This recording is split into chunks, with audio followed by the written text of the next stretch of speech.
is up, everybody? Welcome to Sessions with J Cal. I guess that's what we're calling these. We're doing interviews with talent from all across the country. We're talking to wrestlers affiliated with the National Wrestling Alliance, United Wrestling Network, and all points in between.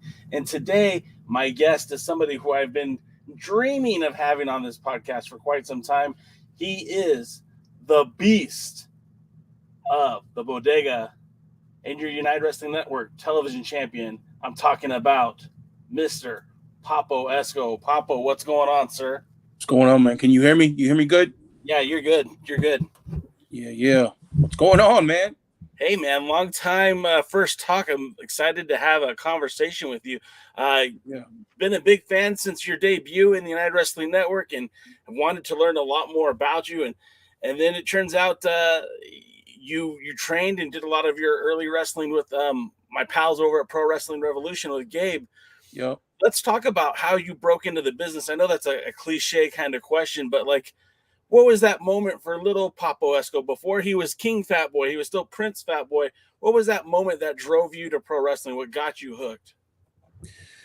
Well, I mean, my story ain't too different in that respect than anybody else. You know, I've been a wrestling fan since I was a kid. You know, no dad in the house, never was around. My mom worked 2.5 jobs, came home, slept as much as she could, and then spent as much as she could with us in a couple hours that she did have before she had to go do work all over again. So, while we were stuck in the house, and this is before I started getting in trouble because of the same reason, wrestling would come on, and it was like NWA, it was WWF, it was all kinds of that kind of wrestling. I got hooked, man. You know, I got hooked. I started watching it. It was just a lot of these superheroes, you know what I mean, just and super villains just doing their thing on the television screen. I got hooked right away. And,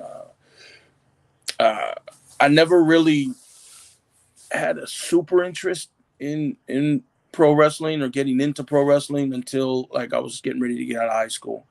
But, I was getting in trouble back then, so it just kind of was put on pause. I'll tell you the real story if you don't mind. Yeah. I got kids. I had kids young. You know, I got a son and I got a daughter. You know, they're on the, cusp of growing up. But back when they was, preteens or whatever, I was sitting around. I was talking to them about, their future. And I was telling them, cats, look, you can do anything you want. You put your mind to it.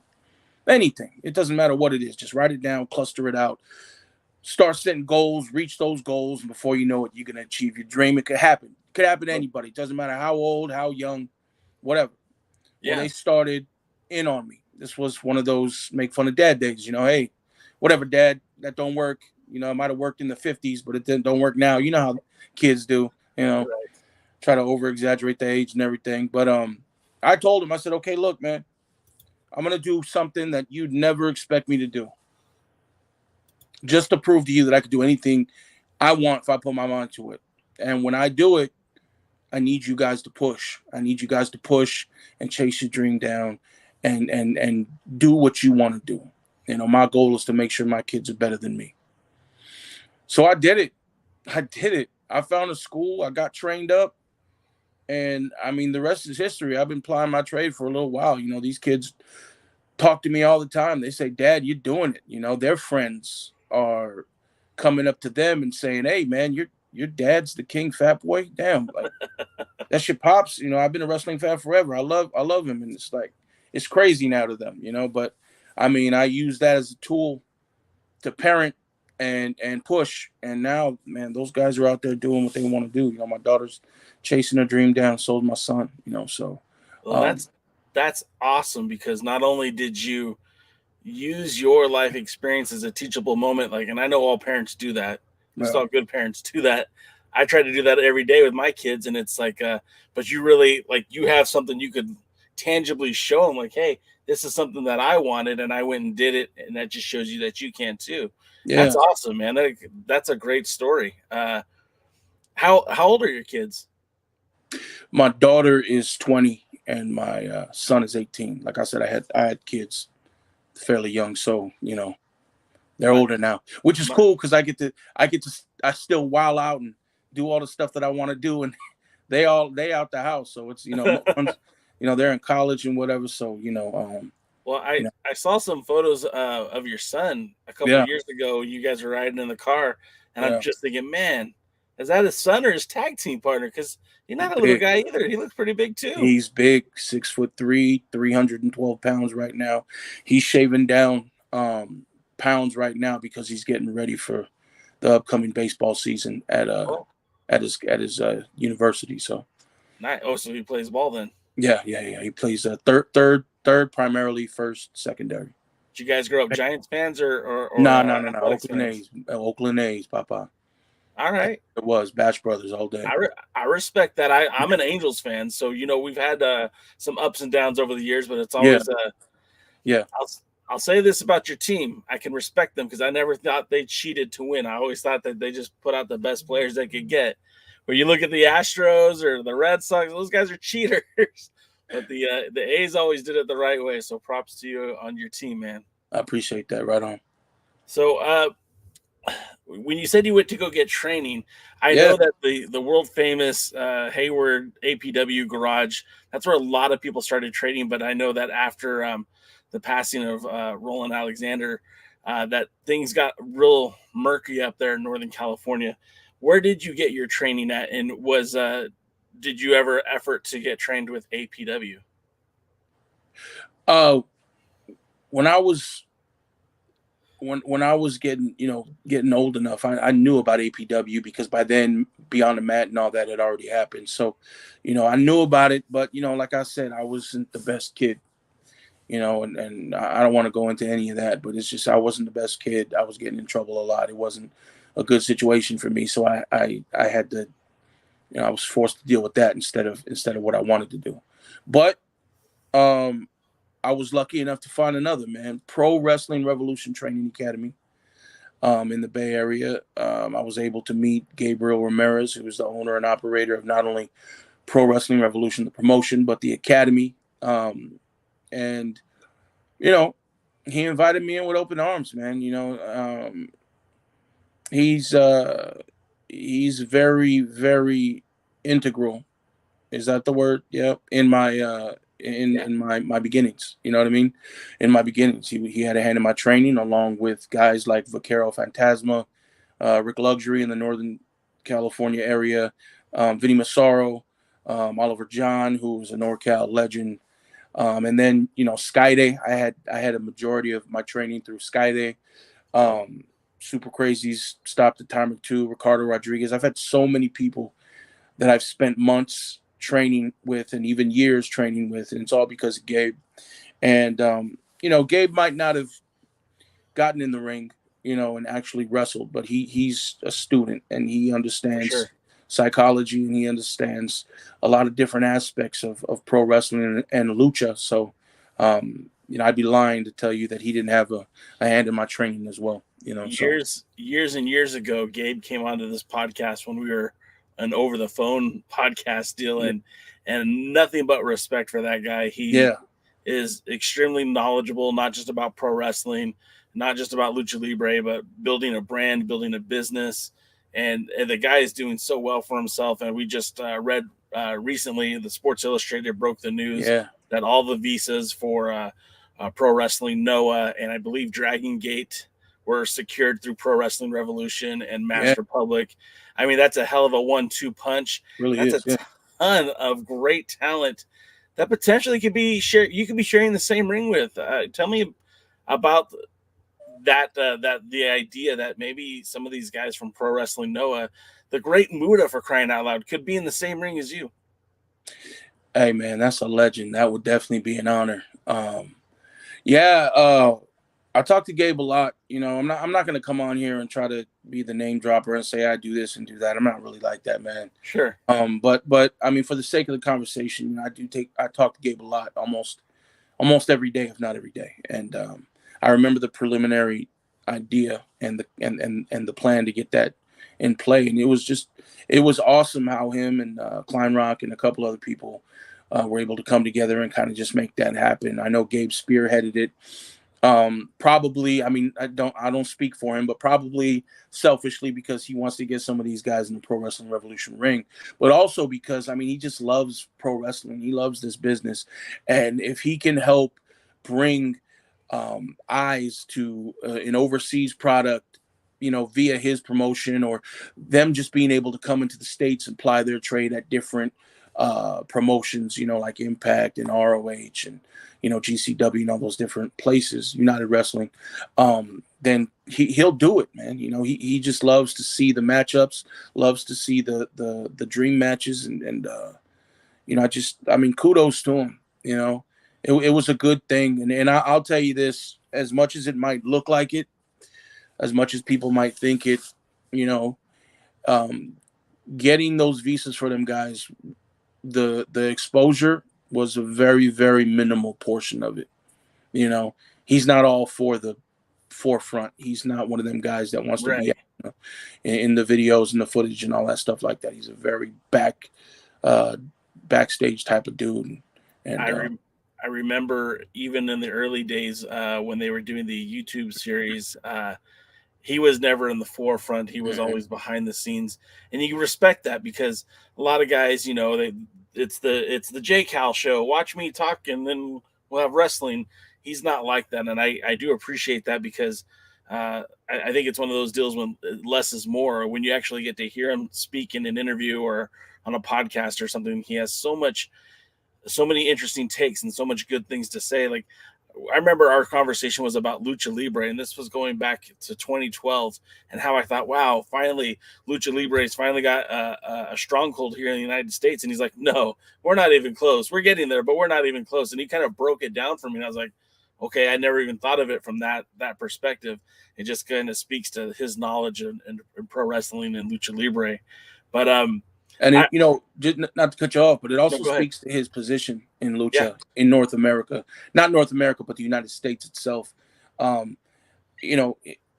Libre hasn't even touched the surface as far as American viewership is concerned, and for him to be in the position that he's at currently, it puts eyes on him first, or most times first, and for Pro Wrestling Revolution to be in the conversation when it comes to Lucha Libre in America, it is a huge thing for him. He wants to make sure that his promotion is a household name, and the things like the visa and the things like being able to book and bring in a lot of lucha talent, and he's not a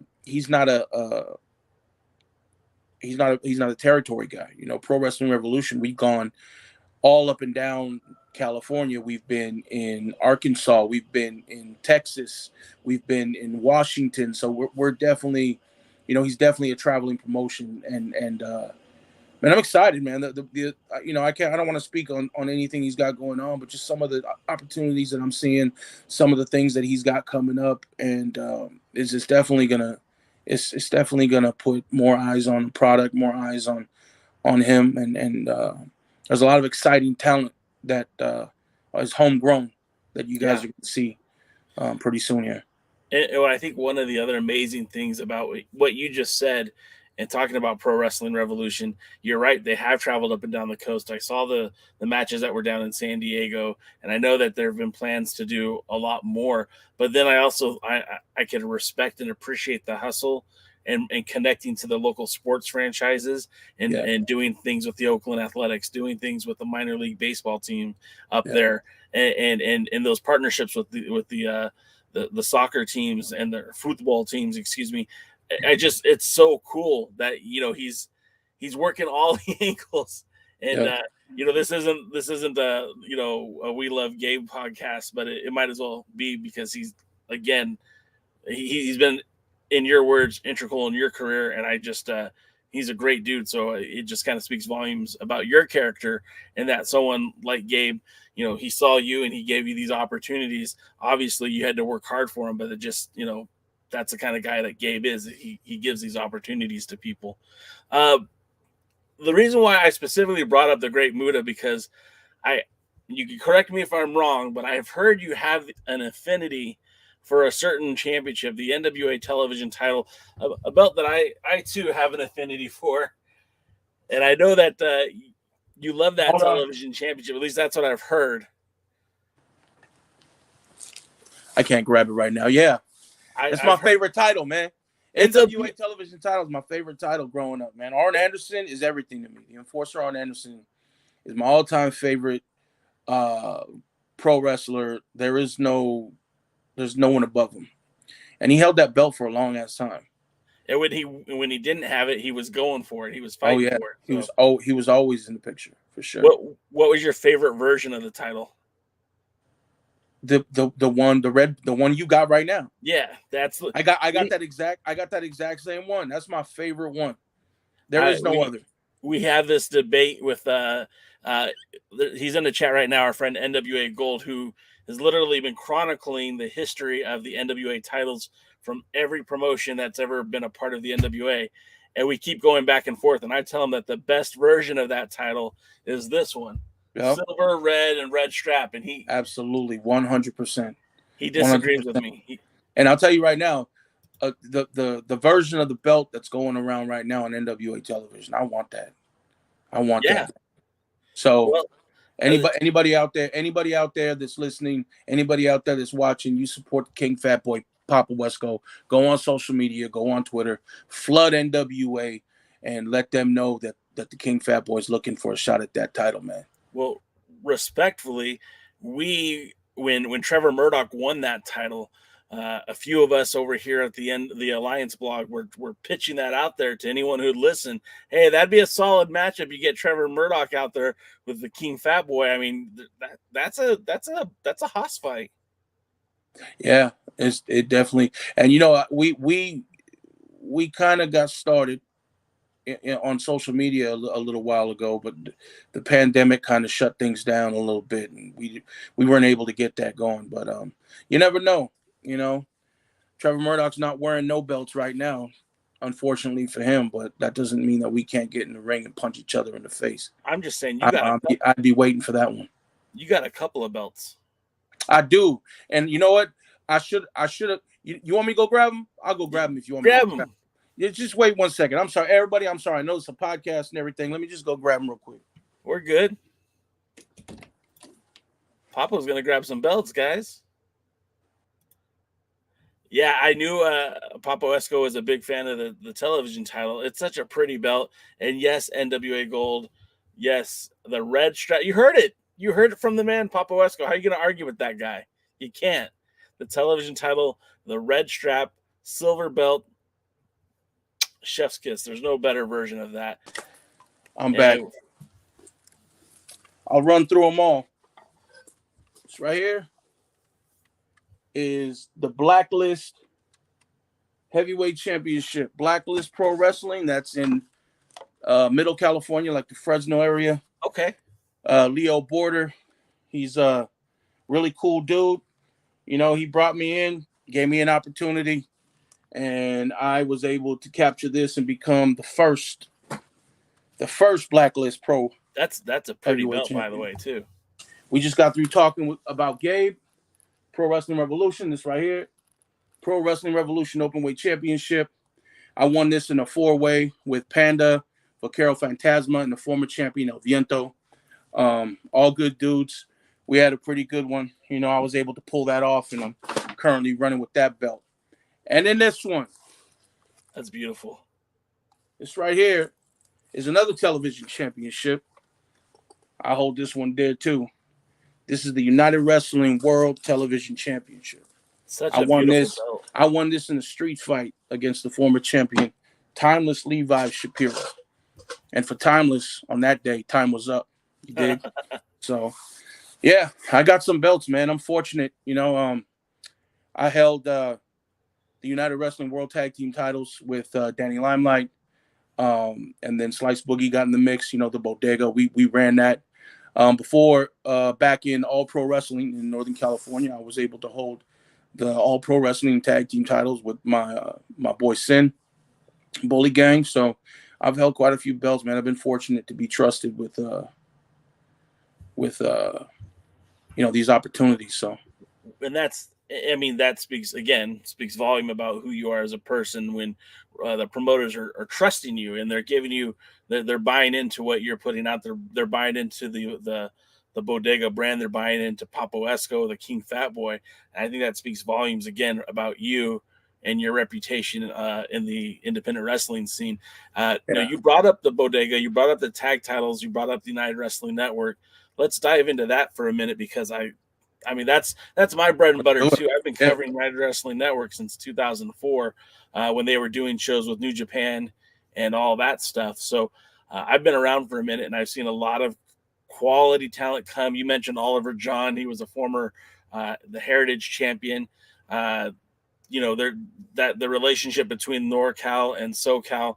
A lot of the good talents from your area have come down the United Wrestling Network, but you showed up kind of like in the worst possible time because it was during the middle of the pandemic. Now you were still featured on TV, but like I feel like a live audience would have really benefited from seeing that Bodega week in and week out. I feel like, it's set of circumstances, but I think you guys would have done great if you had that live audience there as opposed to the empty arenas. What do you think? I mean, there definitely is nothing like a live audience and getting that crowd reaction and getting people to interact with you. And, I definitely feel that, yeah, we would have gotten we would have gotten a lot more fan exposure maybe if they were in attendance, just like word of mouth marketing and stuff like that, just for Sure. like casual fans and whatnot.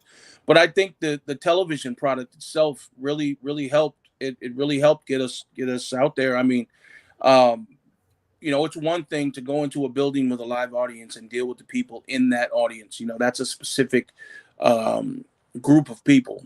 But when you're on television week after week and you're on YouTube week after week and you're constantly getting, exposure in that respect, then, that's opening up a wider market, in my opinion. Now I got fans. Sure. I got fans overseas, man. That's wild to me. That's like I can't fathom that. I got fans overseas. I got fans all across this nation. I got fans, in our neighboring Canada and our neighboring Mexico, and a lot of that wouldn't have happened if I hadn't have got the television exposure. So that right there honestly has nothing to do with a live audience. It has to do with a fan base through what we're doing right now, through a television screen or through a screen itself. But yeah, no, I mean there really is nothing like a live audience. Just to feel that interaction, to feel that energy, from the claps or the boos or the hisses or the whatever. Right. Just to feel that energy is nothing like it. So. And the way that the storyline kind of unfolded too, right when you came in, Danny was kind of going through a losing streak. He was trying to find himself, and you popped up like, "Hey man, we got to talk about a few things." And next thing you know, you guys are just running roughshod over the United Wrestling Network. It wasn't long after that you guys introduced Slice Boogie, but as a trio, I mean, you're like the Puerto Rican Freebirds over here. You guys just were kind of doing whatever you wanted, and I really feel like if you guys had that fan base, that the live audience, I think you'd have had them eating out of the palm of your hands. Yeah.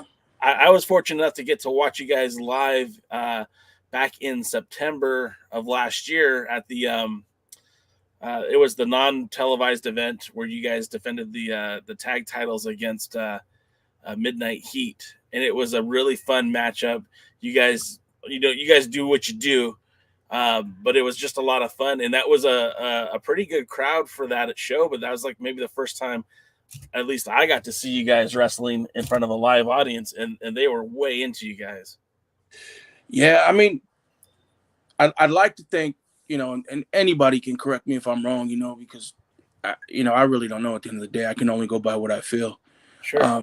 I think that the authenticity of me, of Danny or Slice, because when them cameras turn off, there's no change in our demeanor. There's no change in the way we get down. There's no mood swings or nothing like that. It's me. Every single minute, every single second, it's me, it's Danny, it's Slice. So I think that authenticity definitely translates, and it hits a lot of different people.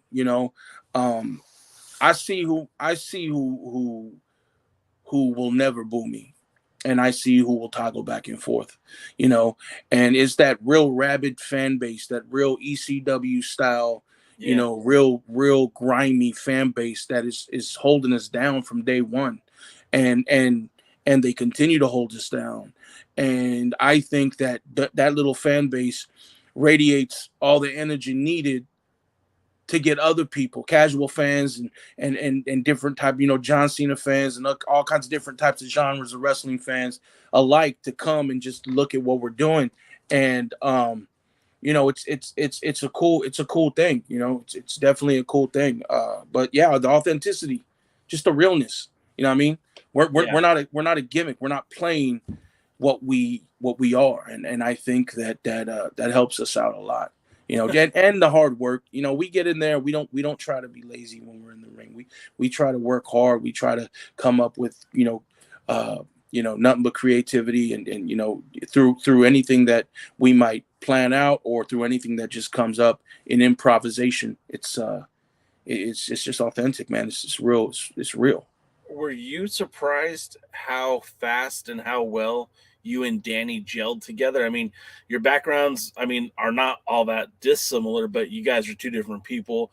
You guys train differently. I mean, he had his background in the military. You know, you were growing up in Northern California and going through your trials and tribulations. Danny was somebody who kind of got blackballed for a short time in our area in SoCal.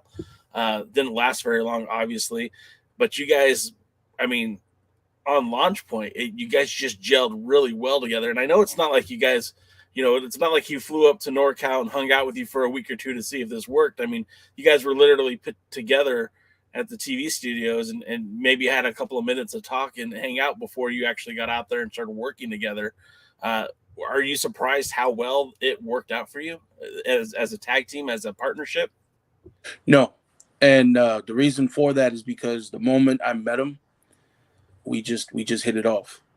Like you said, our paths weren't dissimilar in terms of childhood, growing up, and whatnot. You know, whether or not he was, I don't know, you know, whether or not he was blackballed for a time, or I don't care about any of that, Sorry. man. You Yeah. know what I'm saying? It's just, you know, he just, when I met him, we talked for a minute. We were able to connect on the fact that we come from the same heritage. We were able to connect on the fact that our parents and brothers and sisters and cousins and family members and friends aren't all that dissimilar, you know. And we came up the same, and we were able to use that, you know.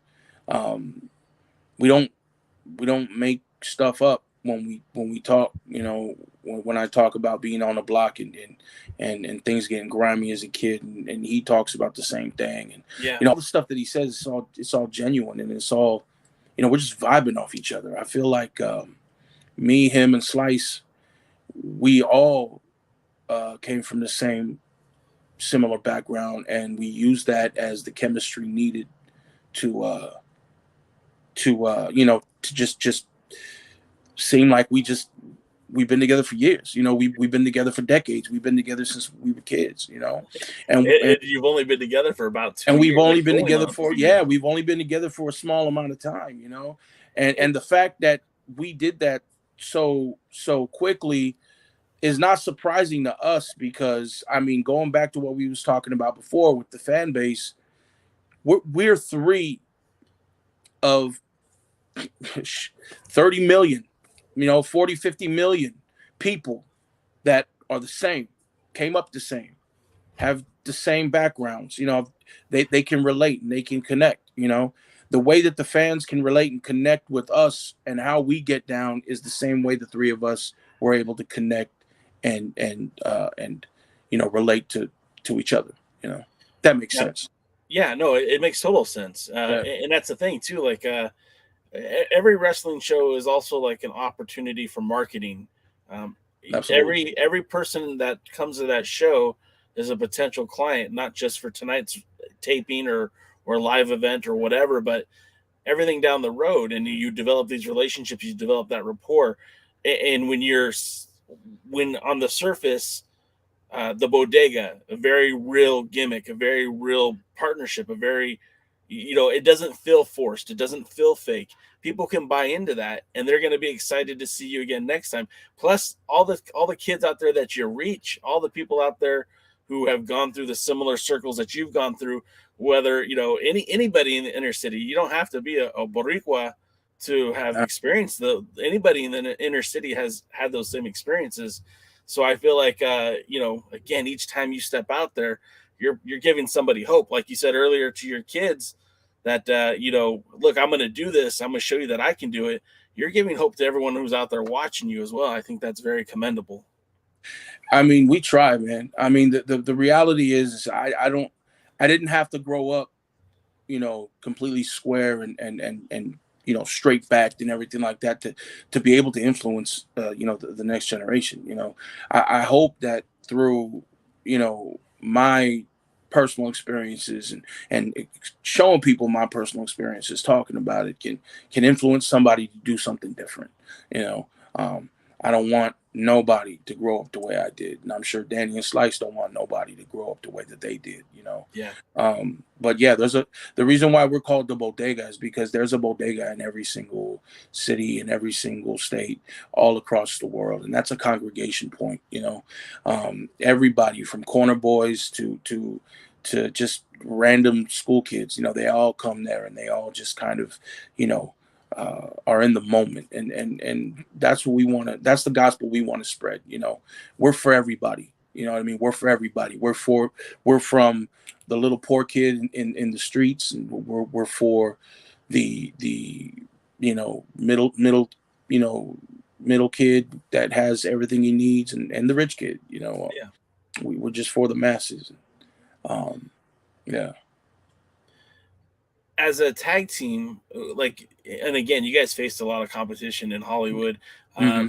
Who are some of your favorite teams to face off against? I know, there's Reno Scum, and there's PP Ray, and there's the Midnight. We ain't had those opportunities yet. Now, I don't know if you knew that we ain't got a chance to bang with the Scum. Looking forward to that at some point. PP Ray, that's a match that needs to happen right there. Yeah, for sure. PP Ray definitely would be something. We wrestled. I liked. We wrestled the Wolf Zaddies. Oh yeah, the Zaddies. That's right. Once, and I feel like just the body to body, the chemistry was good, and I feel like we could have did a program with them, and just really got as rough as we could. Midnight Heat was definitely a good contrast. It was their old school mentality, and I'll say this, man, Midnight Heat, God, man, Ricky and Eddie, they're one of my favorite tag teams right now. And if anyone that's listening that don't know who Midnight Heat is, go check out Eddie Pearl and Ricky Gibson and check out the Midnight Heat. They used to be called 4 Minutes of Heat. They're so good, man. They embrace that old school territorial wrestling gimmick, and it's tremendous. I always have fun working with them cats. I've described them as a modern day, like a Midnight Express. They're very. Here's the thing that, if you watch them, they're the Midnight Express. They're the Rock and Roll Express. They're the Minnesota Wrecking Crew. They're every single old school tag team. They're Tully and Arn. They're every single old school tag team that you can think of. They pull from everything. Them cats are students of the game, man. I give them the utmost respect. When the bell rings, I don't like them one bit. I would sooner see them, bloodied up than anything. But when the bell rings again and it's over, they're definitely one to watch. I got a lot of respect for them cats. As a fan of the game, you just admired their work, do you think they would have a good match with FTR? Oh yeah. Oh yeah. That would be killer, right? Yeah. That would be Tully and Arn versus the Midnight Express. 100%. And I would cuss all four of them out if I didn't see old school spots from that era that they might have did matches just to make it that much more fun, nostalgic. It would be, it might not be the big, the big fight feel of a FTR and the Young Bucks or something like that, but it definitely would be it would be an eye opener. It would be an eye opener. More so for the Midnight Heat than for FTR, but it would be an eye opener. It would put a lot of eyes and a lot of exposure on those two guys. Man, make that happen. Somebody book that. FTR versus the Midnight Heat. I'd like to see that. Well, see, around these parts, we talk a lot of NWA.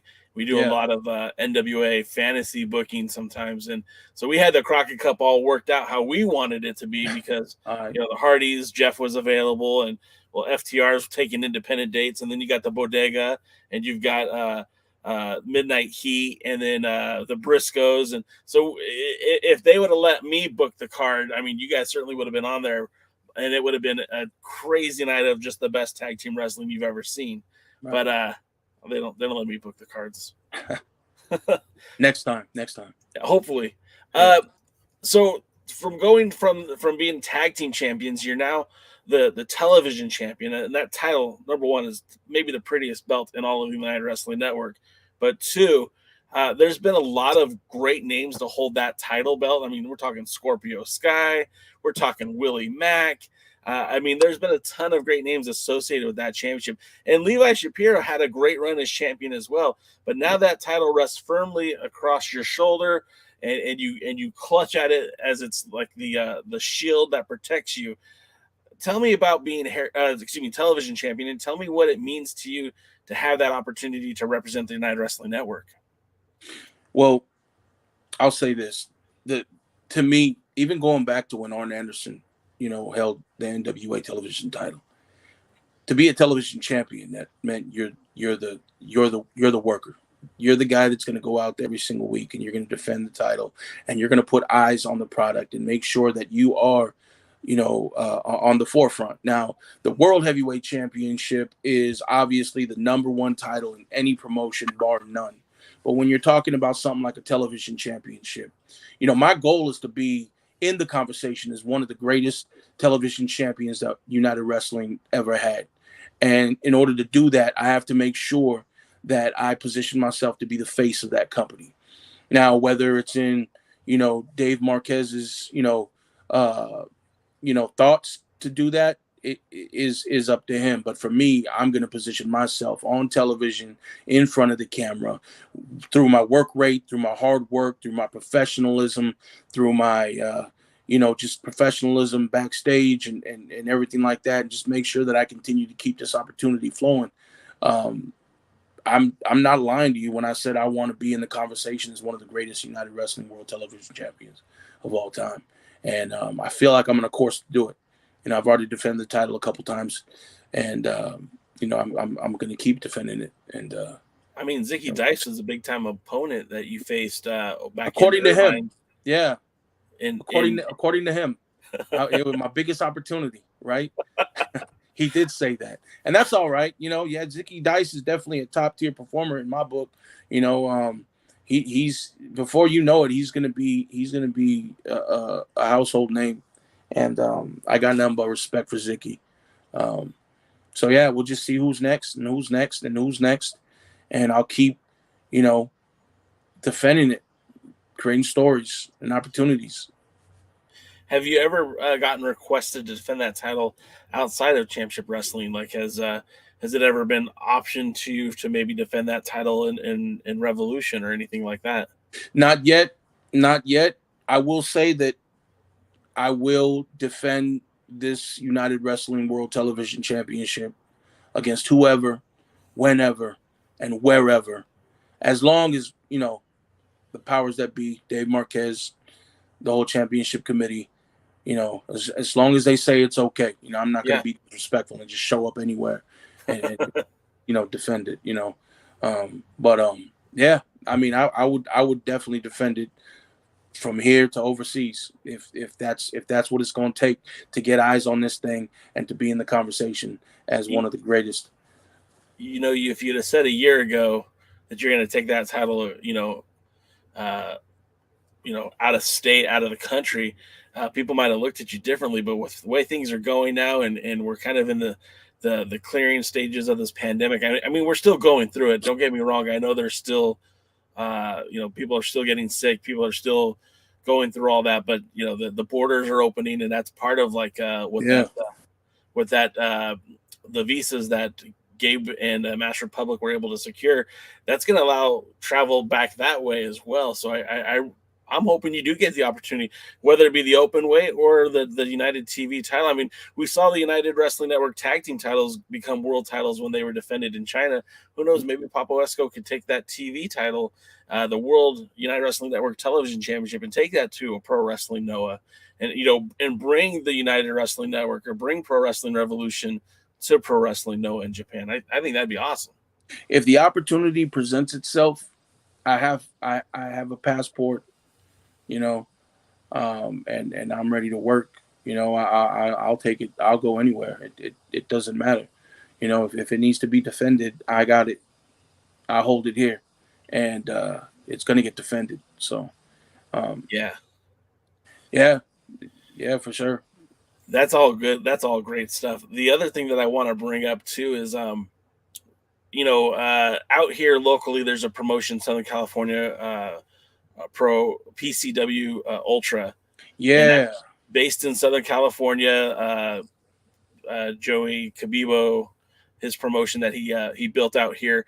And, I've had this talk with Joey. We didn't used to be on the best of terms, but I think we're okay now. He has a long history with the NWA as well. But I told him, I said, man, it's hard for me not to like what you're doing out there. But then you keep bringing in the people that I want to see. For a while there, it looked like they were going to bring, the Bodega in as a unit, along with my good pal Ruby Reyes. And I'm telling you, the four of you guys look like a bunch of ass kickers. I'm really disappointed that that show wasn't able to happen because of the COVID and everything else. But I'm happy to see that you're back there, and I think you're coming up on a match in about 2 weeks at PCW, right? This Friday. Oh, it's this Friday. This Friday, May 13th. Oh, that's right, Friday the 13th. Yep. So what are you doing? What are you doing this week then? What are you doing when you get down there? Who you squaring up with? So I got a match with a guy named. Can you curse on here? You curse on. Absolutely. Okay, I got a match with a guy named Rob Shit. I don't know him too well. I maybe met him once before. I ain't got nothing against the dude, but when I came to PCW Ultra back at All Systems Go, I was there to help my people. I was there to help my family, and unfortunately, War Beast was who I was gonna help deal with. Yeah. I mean, here's the thing. I said this before. I'll say it again. When you want to put work on someone else's block, you don't go to the corner boys, man. You go to the head of the table. Right. And then it's get down and lay down.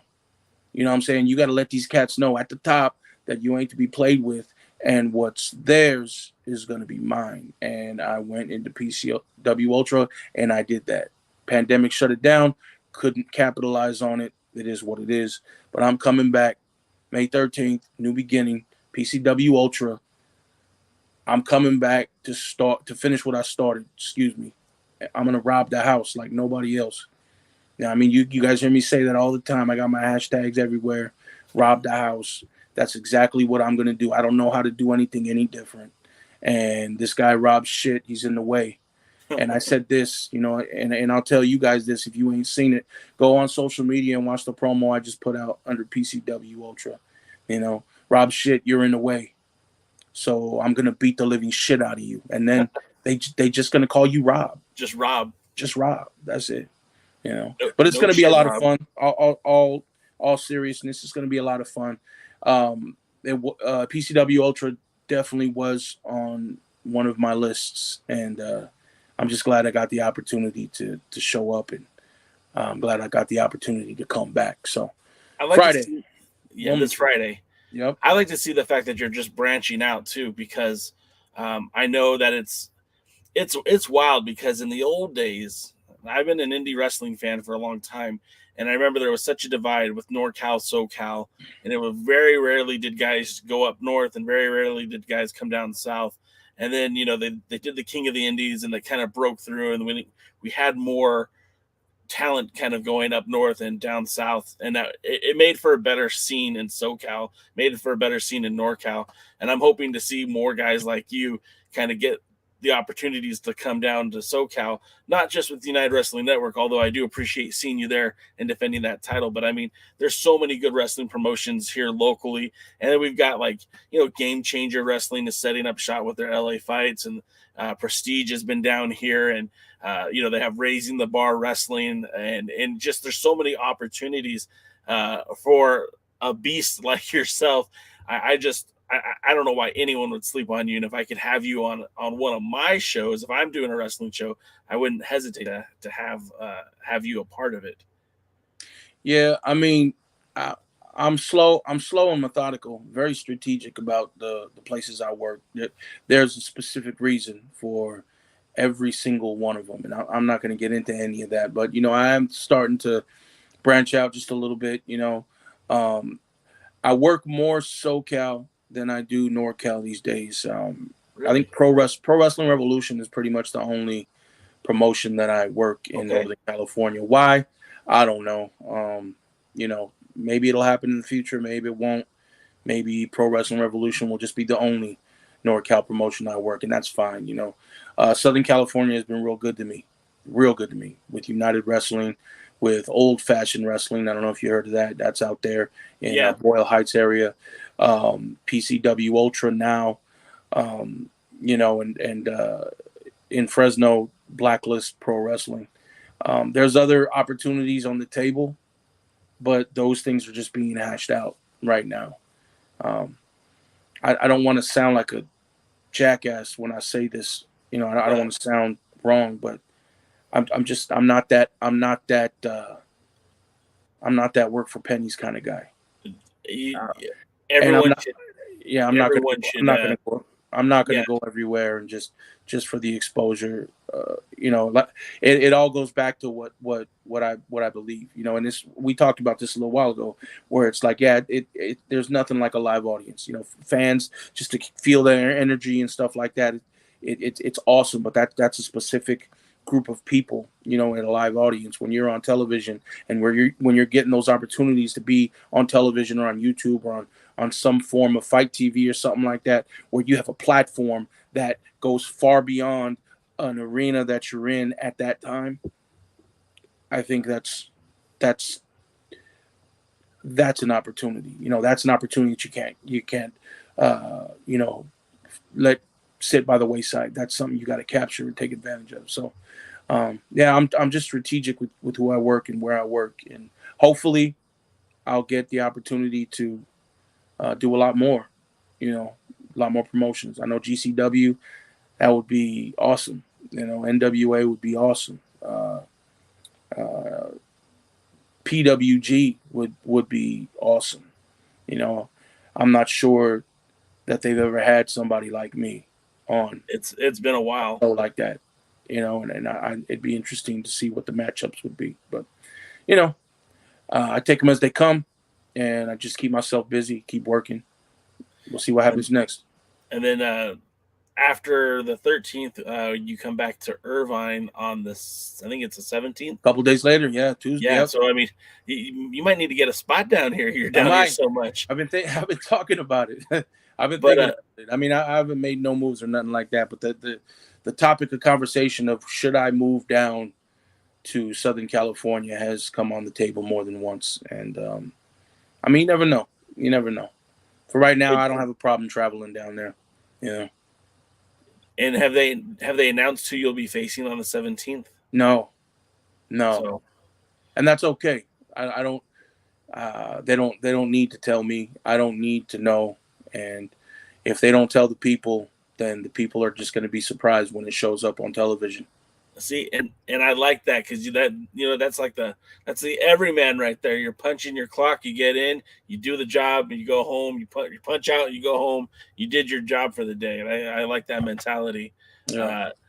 I mean, gosh, I wish we had a lot more time to talk, because there's so many other things I'd like to talk to you about, especially your fascination with the NWA, because it's something that I don't know. I grew up in Southern California, man, and we're supposed to be WWE kids. Yeah. That's what they fed us all these years. But I have this affinity for the NWA, and I always have, going back to Ric Flair and Sting and all that good stuff, all the way through Dan Severn and Chris Candido and all the way to Adam Pierce and Blue Demon Jr. I mean, I've been following this brand very closely, and I'd love to just talk to you about that at some point. But maybe sounds to me like you need to have a round table. A round table episode. Bring me on. I'm ready. We can. That's a topic for another a whole show all together. Yeah, I'm down for that. I could talk about the NWA all day. With you're booking the show, man. You're making it happen right now. Right on. Yeah. Our buddy NWA Gold wanted me to ask you this question. Okay. When your career's over, hopefully that's many years from now, what do you want your legacy to be, and what goals remain that are on top of your list? Here's the thing. When it's all said and done, when Papo Esco rides off into the sunset, I just want people to know I was here. That's it. It's simple. I just want people to know I was here. I was here, and I contributed. I made my own impact. 20 years from now, people are going to say, "Hey, remember that guy, the King Fat Boy Papo Esco?" Damn. There's a lot of fat wrestlers, but nobody embraced it like him. I want to be known as that larger than life person. Not to say that, not of like John Cena proportions and nothing like that, but just large enough to where someone knows who I was. Some random person in, upstate New York or Guam or the Philippines or whatever just says, I remember the King Fat Boy. I just want people to know I was here. That's it. And then as far as goals and aspirations, man, I can't see 5 feet past my nose most times, man. I will tell you this, every single time something has come into my lap and I've taken that opportunity and I seized it, it wasn't necessarily a goal of mine. I'll tell you what my goal was, is to get into wrestling. That was my goal. Have one match, see what happens. And I've been afforded every opportunity and blessing to have multiple tag championships over multiple promotions, multiple singles titles over multiple promotions, and promotions that are staples. Pro Wrestling Revolution is no small promotion. United Wrestling is a conglomerate, of territorial wrestling, championship wrestling from Hollywood and Arizona and, Memphis and Atlanta. I know we're roping it all into one championship wrestling, but I mean, it's still a wide area of the nation to cover. Yeah. Yeah. And it's still airing in those markets too. I mean, it's still airing on Peachtree. It's still airing absolutely in Arizona. It's still airing in California. I mean, it's still on everywhere. Plus, it's available on YouTube. So, I mean, how cool is it for you to, again, point to your kids and say, look, your dad said he was going to be a wrestler. Not only did I do that, but look at me. I got a title and I'm on TV every week. And I'll tell you what, just to wrap up what I was going to say. So yeah, I mean, as far as the goals are concerned, whatever comes up is what's going to come up. If it turns out I get an opportunity to wrestle for the United Wrestling World Title, well, that's something I'm going to have to deal with when it comes. I'm just not. I don't have a list like a Cody Rhodes list or anything like that. I'm taking it as I go, man. Like you said, I'm coming into work, I'm punching my time clock, and I'm putting the work in. Then I'm punching my time clock again, and I'm going home. That's the mentality, that's the drive, and that's what I'm gonna do. Now, yeah, as far as the question you just asked, my sisters, my brother, they'll call me uncles, nephews, just family members will call me or reach out to me and say, hey, I saw you on TV. And that's wild. It's just wild to me. It really is. I'll go to you want to talk, I went to a New Edition concert, and I got stopped a couple times. Papo Esco, can I take a picture? This and the other. I went to, just bunch of different. I went to a Warriors game recently. Same thing. I mean, it's just weird. It's just weird to be seen like that, and not just from my kids, like you said, or my family members, but just by like random.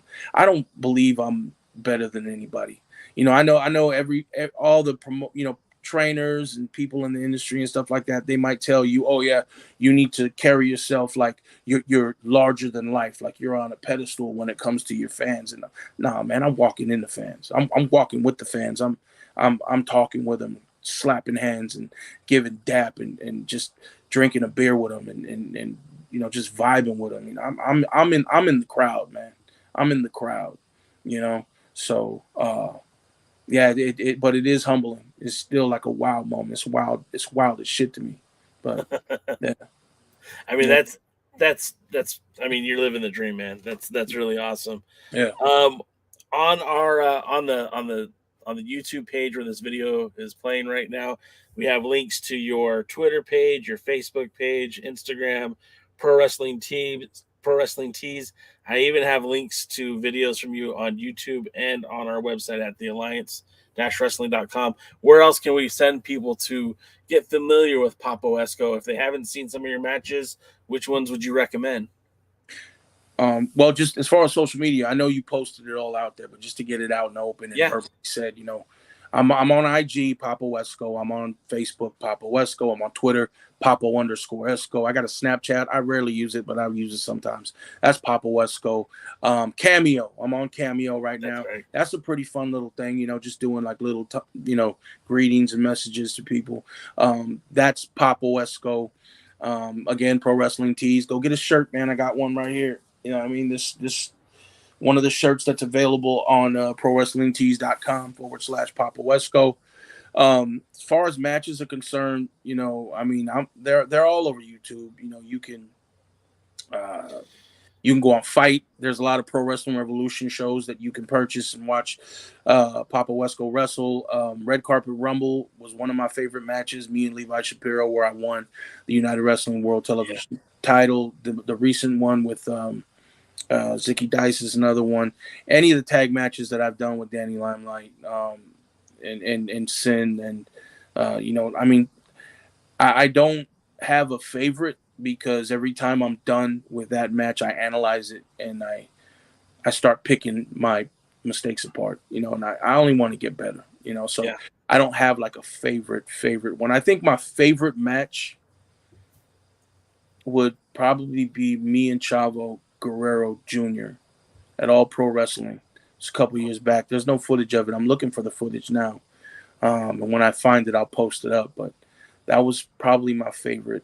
But if you want to go on YouTube, guys, just go on my page. There's a couple of matches. You can search Papo Esco and find all kinds of matches on Fight TV and all that. Yeah. Again, man, really appreciate the time. I love thanks for talking having to a me. like-minded. Yeah. I mean, I know you're a wrestler, you're a performer, but I think deep down too, you're still that fan, and that's really cool to see. And it's always fun to speak to someone who's got that like-minded passion for pro wrestling. So it's I love talking to you about what you're applying your craft for, but I'm looking forward to talking to you next time about some of the wrestling that you grew up watching and what your favorite stuff is. We'll do this again soon, hopefully. Yeah, whenever you want, man. Just let me know. I'm ready to do it. Yeah, you're right. I'm a huge fan of wrestling. I love wrestling. I'm the type of fan I want everybody to be. I look on social media all the time, and I see people, AEW guys blasting WWE guys, vice versa. People just wanting to pick apart all the mistakes and bad stuff that's going on in wrestling, and all we need to do is just enjoy it. I watch everything. It doesn't matter. WWE, NXT UK, excuse me, ROH, AEW, Impact, MLW. I watch GCW, West Coast Pro, all these shows. I watch them all the time. A lot of times I watch them multiple times, and I'm in such enjoyment because of that. I just wish more people would take all that wild shit out of it and just enjoy it for what it is, man. Pro wrestling. Yeah, man. I 100% agree. We primarily talk about the NWA on this podcast, and United Wrestling Network is a close number 2. Yeah. But I mean, I always tell people pro wrestling is an art, and it's a lot like Baskin Robbins, man. You have a flavor for everybody. Like pro wrestling legitimately can give you anything you want in forms of entertainment. So I'm with you on that one. I always liken pro wrestling to my favorite sport. My favorite sport is basketball. I love the NBA. Okay. My team is the Golden State Warriors. Always been my team, always will be my team ever since I was a youngin'. I watch them primarily. If they're on TV, I don't care what else is on. Any other basketball is going to fall by the wayside. So I'm okay with you having your favorite. Sure. Don't be afraid to go enjoy the other games. The other games and the other teams that are in town. Don't be afraid. Right. Wrestling is subjective, man. It could be whatever the hell you want it to be. There's no reason to downplay women's wrestling over men's wrestling. There's no reason to downplay a traditional match over a death match or a comedy match it's all wrestling and it's all enjoyable. And if you don't like a certain thing, don't stand on a soapbox and start screaming about it. Just turn it off and watch what you want. Find your own Golden State Warriors. How about that? You go find your favorite and go watch that. And if you don't want to watch anything else, don't. But that's 100%. I'm on board with that. Yeah. Papo, thank you for your time, man. I do appreciate it. And like I said, we'll have to do this again real soon. Yeah, man. Anytime you want, just let me know. All right. You have a good one. That was Papo Esco, everybody. And that's going to do it for us tonight on this Sessions with J. Cal. We'll be back next week with more guests. In fact, we're actually got a show tomorrow. We're going to be featuring Jeremiah Plunkett from the NWA. So we'll be having some NWA talk tomorrow. Until next time, we'll see you guys at the matches and have a good night. Thanks for joining the stream. This has been a presentation of Alliance-Wrestling.com. We genuinely appreciate your support. Would you consider subscribing so you'll never miss a future episode? I'd also like to remind you we do a live stream every Tuesday at 5 p.m. before NWA Power. You can find us on social media at The Alliance Blog. And until next time, we are The Alliance.